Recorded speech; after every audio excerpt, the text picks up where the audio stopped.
કૃષ્ણ મારા વાલા ભાઈઓ અને બહેનો, કેમ છો? મજામાં તમે? મારા નવા વિડીયોમાં તમારું સ્વાગત છે. અને અમે આવી ગયા છીએ નંદગાંવ. ચલો જઈએ ને દર્શન. અમે નંદગાંવ આવ્યા છીએ. ત્યાં કૃષ્ણ ભગવાન 9 વર્ષ અને 49 દિવસ અહીંયા રોકાયા હતા. અમે ત્યાં જઈએ છીએ. અહીંથી સીધું દર્શન. અને બજાર છે બધું જોવા. અહીંયા સ્કાર્ટનું બજાર છે, જોયું? રાધા અહીંયા સ્કાર્ટ પહેરીને જવાનું જોવા માટે.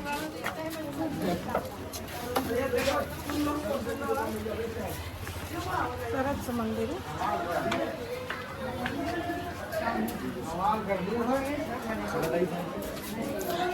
શોપિંગ માટે પ્લેસ સારી છે.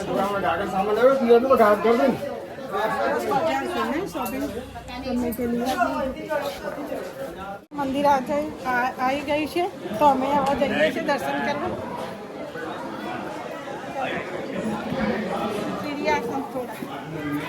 સીડીઓ છે. સીડીઓ છે. હવે હિન્દી બોલું છું. कृष्ण को मारने के लिए और उनको ये बताया जाता था कि कृष्ण जो है वो काला है और वंशी है, इसलिए बलराम जी कृष्ण रूप बनाकर रहते थे. कोई भी राक्षस आएगा वो मुझे कृष्ण समझ के मुझसे.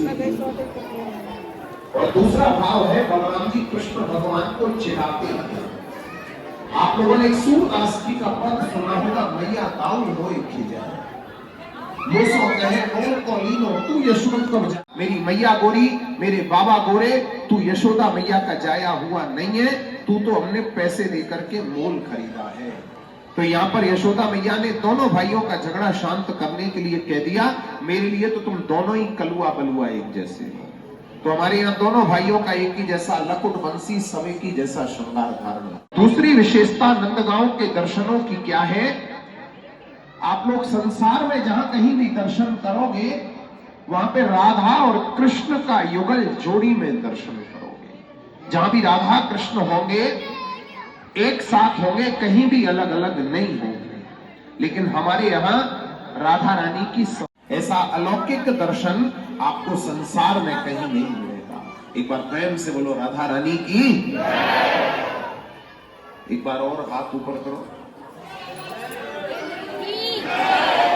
और देखिए हमारे ब्रज में कहावत है, जो यहां नहीं हंसेगा उसका घर कभी शांति से नहीं बसेगा.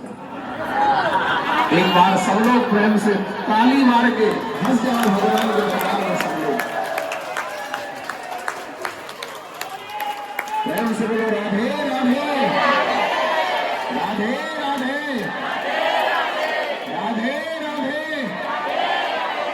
राधा रानी सरकार की.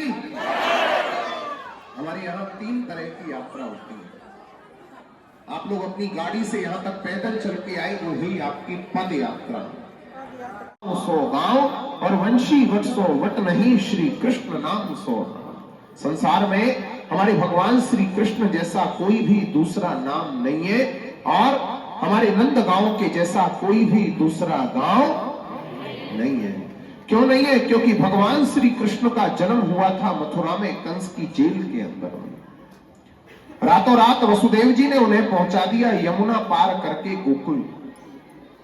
गोकुल नगरी में जब पूतना, सट्टासुर, अघासुर, बकासुर, तृणावर्त आदि राक्षस जब नंद बाबा को तंग करने लगे, तो नंद बाबा गोकुल को छोड़कर भगवान कृष्ण को 2 साल और 3 दिन की अवस्था में यहाँ नंदगांव लेकर आए थे, जहां आज आप लोग बैठे हैं. यहाँ पर हमारे नंद बाबा के गुरुजी थे शांडिल्य ऋषि. उन्होंने कृष्णावतार से पहले हमारे यहाँ श्राप दिया हुआ था कि यहाँ कंस या कंस का भेजा हुआ कोई भी राक्षस हमारे नंदगांव की सीमा में नहीं आएगा. अगर आएगा तो सीमा के बाहर पत्थर हो जाएगा.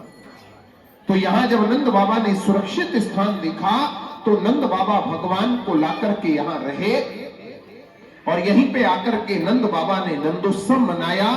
जैसे हम आप लोग अपने घर में अपने लड़के का, बच्चे का या अपना जन्मदिन मनाते हैं कि नंद घर आनंद भयो, हाथी घोड़ा पाल की, जय कन्हैया जय कन्हैया, जय कन्हैया। नंद बाबा के पास उस समय जो सबसे बड़ा अनमोल धन था वो था 9 लाख गाय।